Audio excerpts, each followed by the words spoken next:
In this video, we will go over how to restore the EBF backup. First, download the software from Linux link. You will require 7Z compression tool to extract the EBF software. If it is not already installed, install it using the following command. Change your current directory to the location where you have downloaded the EBF software.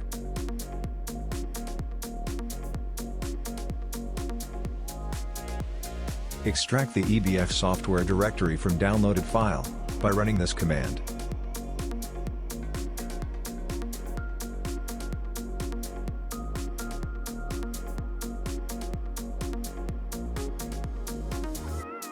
After extracting the EBF software, run the command on the screen.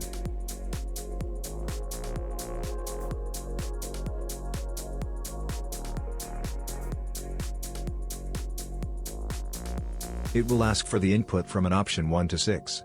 Choose option 4 to restore backup. Select a backup from the list of backups.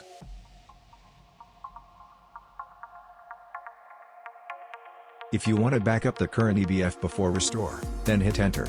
Otherwise, type no or hit enter. Restoring a backup to the EBF server will now start. If you want to back up the /data/timesys/images directory, then type yes, otherwise, type no and then hit enter. After completion, a message will appear on the screen, saying restored to backup, the name of the backup,